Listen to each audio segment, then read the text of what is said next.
120 शब्द प्रति मिनट की गति से डिक्टेशन शुरू करेंगे 5 सेकंड बाद।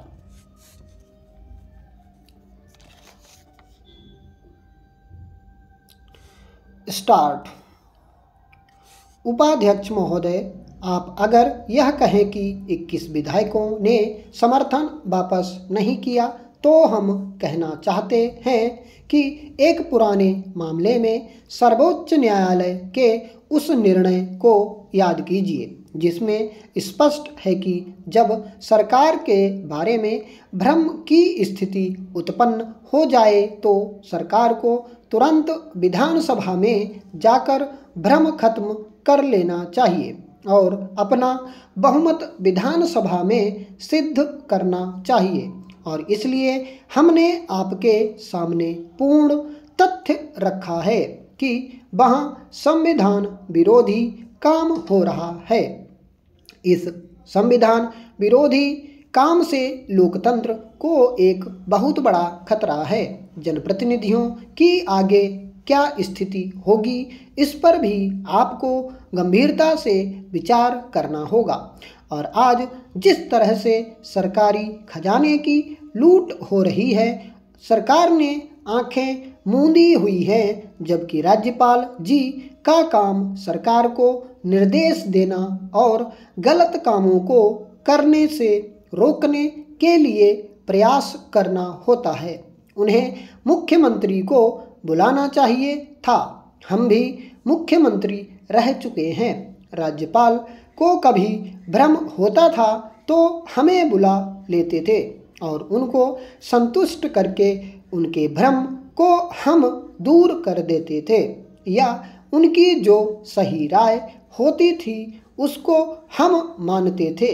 लेकिन आज उत्तर प्रदेश में धन की जो लूट हो रही है और उत्तर प्रदेश पिछड़ रहा है, हमें लगता है कि आज बिहार से भी पीछे आप उत्तर प्रदेश को कर देंगे।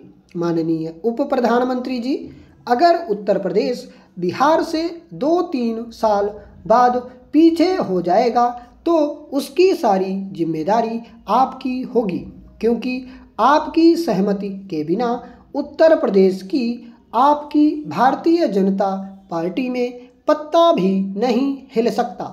वहाँ पर आप ही सब कुछ हैं। कुछ बातों को लेकर हम आपका आदर करते हैं, इसलिए कोई ऐसी बात नहीं कहना चाहते हैं। इसलिए उप प्रधानमंत्री जी, हमारा आपसे आग्रह है कि दलीय की भावना से ऊपर उठकर संसदीय दल की एक कमेटी बनाई जाए और राज्यपाल को तत्काल वहाँ से हटाया जाए। हमारा यह भी आग्रह है कि वहाँ विधानसभा आमंत्रित की जाए और जो आज उत्तर प्रदेश के अंदर भ्रम की स्थिति है उसको दूर किया जाए। अगर सरकार का बहुमत सिद्ध होता है तो हमें कोई आपत्ति नहीं होगी, लेकिन आप तत्काल विधानसभा बुलाइए। माननीय उप प्रधानमंत्री जी, आप गृह मंत्री जी भी हैं और अगर आप राज्यपाल के पद की गरिमा चाहते हैं तो ऐसे राज्यपाल को तत्काल आप बर्खास्त कर दीजिए, उनको वापस बुलाइए। उपाध्यक्ष महोदय, इन्हीं शब्दों के साथ मैं अपने भाषण को समाप्त करता हूँ। सभापति महोदया, जलवायु परिवर्तन जैसे महत्वपूर्ण मुद्दे पर आपने मुझे बोलने का मौका दिया, उसके लिए बहुत बहुत धन्यवाद। मैं अपने विचार रखते हुए ज़्यादा समय नहीं लूँगा। आज हम लोग ऐसे मुद्दे पर बहस कर रहे हैं, अगर नहीं चेते तो इसके बहुत बुरे परिणाम होंगे। इस पर हमारी दो तरह की सोच होनी चाहिए। एक सोच यह कि हम अपने देश में जलवायु परिवर्तन के लिए क्या प्रयत्न कर रहे हैं और दुनिया इसके लिए क्या प्रयत्न कर रही है। हम भारतवासी हैं, लेकिन जब पृथ्वी पर खतरा होगा तो चाहे फिर दुनिया के अमीर देश हों सबको मिलकर प्रयत्न करना होगा। हम भारतवासी हैं, इसमें संदेह नहीं, लेकिन पृथ्वी पर जितने भी देश बसे हैं उन सबको भी इस पर विचार करना चाहिए। हमें दो तरफा लड़ाई लड़नी होगी। पृथ्वी पर बसे दुनिया के जितने मुल्क हैं सभी मुल्क जलवायु परिवर्तन के लिए तैयार हों और हम भी उसमें प्रयत्न करें। महोदया, अमेरिका 20वीं सदी में एक नंबर का कार्बन उत्पादन करने वाला मुल्क था। अब चाइना भी उससे आगे निकल गया है। आज अमीर देशों की यह स्थिति बन गई है। हमारे वैज्ञानिक कहते हैं कि जलवायु परिवर्तन के दो बड़े कारण हैं। एक तो बढ़ती जनसंख्या और दूसरा कारण विलासितापूर्ण जिंदगी है। विलासितापूर्ण जिंदगी तैयार करने के लिए अमेरिका जैसे विकसित देशों ने जो कार्बन उत्पादन का सबसे बड़ा घर बना, आज औद्योगिक क्षेत्रों में, परिवहन के क्षेत्र में, ऊर्जा के क्षेत्र में जिस तरह का माहौल और जिस तरह की परिस्थितियां बनाई गईं, इससे हम और आप ही खतरे में नहीं बल्कि संपूर्ण पृथ्वी खतरे में है। आज यह सोचने का अवसर मिला है कि जो आज तक हमने संधियां की हैं उन संधियों से अमेरिका मुकरा है, इसमें संदेह नहीं है। उन संधियों में कई बार विकसित देशों से बाधाएं आई हैं। मैं कहना चाहता हूं कि हमारी सरकार को और माननीय मंत्री जी जो निश्चित तौर पर पर्यावरण के बहुत प्रेमी हैं, इन्होंने तो अपना मंत्रालय भी पर्यावरण के हिसाब से बनाने की कवायद कर ली थी। माननीय मंत्री जी निश्चित तौर पर पर्यावरण के प्रति बहुत चिंतित हैं।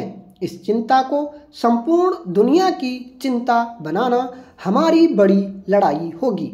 जब दो दुश्मनों का झगड़ा होता है, परिवार में कहीं एक मौत हो जाए तो दुश्मन लोग भी उसमें शिरकत करते हैं।